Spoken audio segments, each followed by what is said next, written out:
మీరు మరీ భయపెడుతున్నారు. భయం కాదు ఇది, నిజం బీజేపీలో రజనీకాంత్ దేశంలో ఎక్కడ గారు. మత కొల్లలు లేవు. ఎస్పెషల్లీ తెలంగాణలో గత 15-20 సంవత్సరాల్లో ఎక్కడ ఎటువంటి మత కల్లోలాలు కానీ సంఘటనలు లేవు. కానీ మాట్లాడుకుంటారు, తిట్టుకుంటున్నారు. లేదు, అంతకు మించి బీజేపీ లేకపోవడం వల్ల, బీజేపీ రాకపోవడం వల్ల ఈ పరిస్థితులు ఉన్నాయి. 10 సంవత్సరాలు తెలుగుదేశం ఉన్నా, 10 సంవత్సరాలు కాంగ్రెస్ పార్టీ ఉన్నా, 10 సంవత్సరాలు బీఆర్ఎస్ ఉన్నా ఈ మత సామరస్యాన్ని కాపాడినము. అందువల్ల పెట్టుబడులు వచ్చినా, అందువల్ల నగరం ప్రశాంతంగా ఉంది, అందువల్ల సుందరమైన నగరంగా, విశ్వ నగరంగా హైదరాబాదు నగరం అభివృద్ధి చెందుతుంది.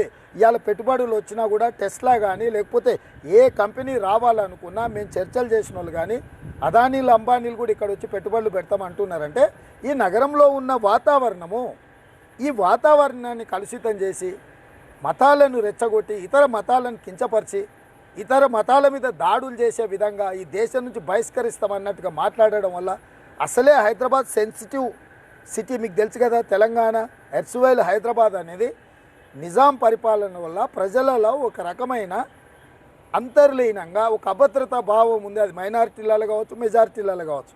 అంతర్లీనంగా ఉన్న ఈ అభద్రతమైన భావాన్ని, భయాన్ని ఎన్నికల కోసం, రాజకీయ లబ్ధి కోసం, 4 సీట్లు గెలవడం కోసం భారతీయ జనతా పార్టీ ఈ రకంగా మాట్లాడడము ఏ మేరకు సమంజసము?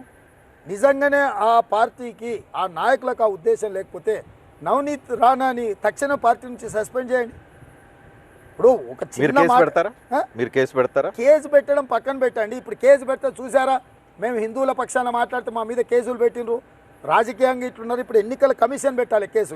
సుమోటో కింద ఎలక్షన్ కమిషన్ ఆఫ్ ఇండియా తీసుకొని కేసు పెట్టాలి. ఇప్పుడు స్టేట్ గవర్నమెంట్ రోల్ లేదు. Everything is election. డెఫినెట్ గా వాళ్ళు సుమోటో కింద తీసుకోవాలి.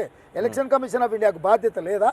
శాంతి భద్రతలను దెబ్బతీసి ఒక సున్నితమైన ప్రాంతంలో వచ్చి రెచ్చగొట్టే విధంగా మాట్లాడుతుంటే సుమోటో కింద ఎందుకు ఎన్నికల అధికారులు కేసులు కట్టడం లేదు?